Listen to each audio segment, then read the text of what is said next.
This may be the most incredible survivor story that I have ever heard, and it just might be the most mysterious.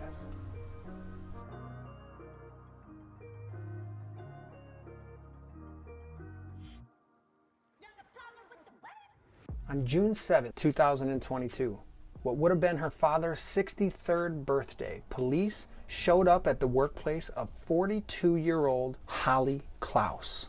Only Holly didn't know it was her father's birthday. How could she? She didn't even know her name was Holly. Police told Holly that day that her whole entire life was not what she thought it was. Her story is incredible, and she didn't even know it. The story I'm about to tell you is the same story that she heard that day. On January 6, 1981, in Houston, Texas, someone's German Shepherd came home with a decomposed human arm in its mouth and dropped it on the floor of the garage. The family freaks out, of course, calls police. The police called a search, and a week later, on January 12, 1981, in a wooden area 100 feet south of Wallaceville Road in Houston, Texas, a search party discovered 2 dead bodies. They were so badly decomposed that they couldn't even determine sex, let alone identification. The autopsies revealed that the bodies were that of a murdered man and a murdered woman. He'd been beaten, bound, and gagged, and she had been strangled. Authorities had no idea whether the 2 victims were related in any way. They became known as the Harris County Does. Still unsolved, authorities had the bodies exhumed in July of 2011 to check if the pair were related, given the advancements in DNA technology. But the test concluded that they were not related, and that case remained unsolved for over 40 years. In October of 2021, 8 months before police showed up at Holly's work, an organization called the Identifinders International was able to determine through the science of whole genome sequencing that the 2 bodies that were found in the woods of Houston, Texas in 1981 were the bodies of a man named Harold Dean Clouse and a woman named Tina Gail Linn. Harold and Tina had been reported missing in 1980. Here's the story. In 1980, 21-year-old Harold Dean Clouse married a 17-year-old woman named Tina Gail Linn, and they had a baby together. A few months later, Harold was offered a construction job in Houston, Texas. Harold would borrow his mother's 1978 Burgundy AMC Concorde and move all the way from New Smyrna Beach, Florida to Lewisville, Texas to start a new life. They stopped in Baltimore to visit family in the area and continued on their journey. The family never saw them again. Harold and his mother Donna, however, they would often write letters to each other, updating each other on how their lives were going. But Donna stopped receiving letters from her son in October of 1980. She was worried, but this was 1980, and she was so far away there's not much she could do. In December of 1980, a few months after she stopped receiving letters from Harold, Donna Casasanta received a call from a woman in Los Angeles named Sister Susan. Sister Susan told Donna that her son Harold and his wife Tina had joined their religious group and that they wanted nothing to do with their family or with their past. They were giving up all their worldly possessions.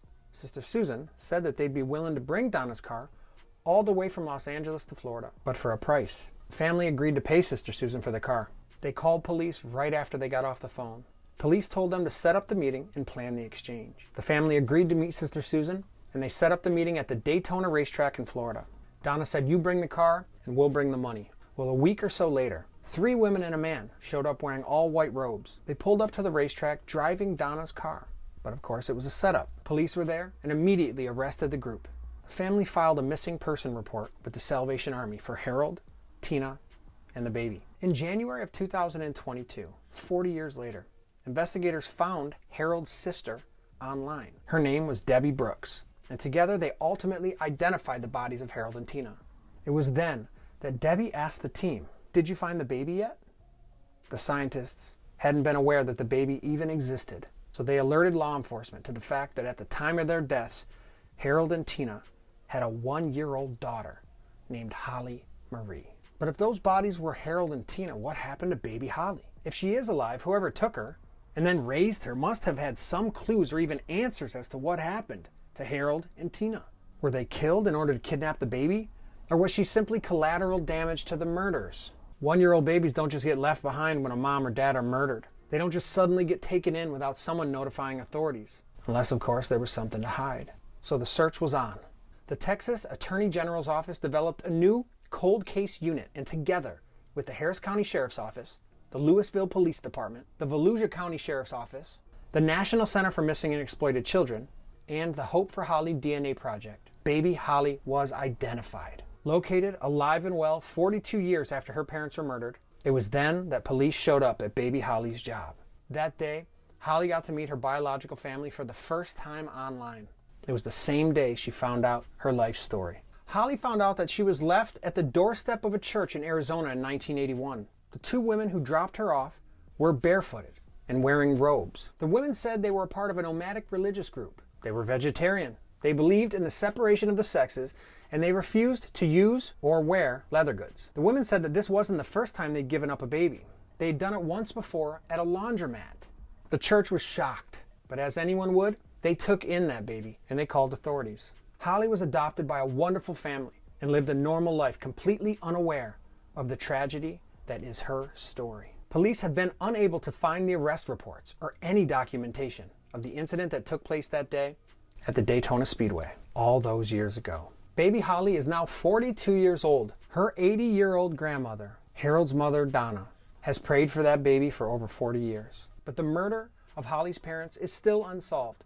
Police need all the help they can get, and it is believed that this particular religious group traveled around the southwestern United States, including California, Arizona, and Texas. There are people in Yuma, Arizona who remember seeing these women asking for food around town in the early 80s. The Clouse and Linn families have all tested with Ancestry DNA in hopes that spreading the word about Holly will inspire those women to test so that they can find their parents. In the midst of this search, several potential Hollys had written in for help, wondering if they too might have been Holly Marie. The overwhelming response inspired the launch of a special project in her honor to assist possible victims of uncertain childhoods learn more about their true identities.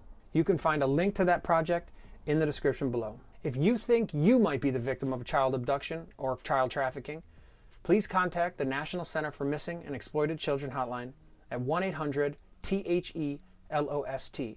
That's 1-800-843-5678. Thank you guys for watching, and until the next time, aloha.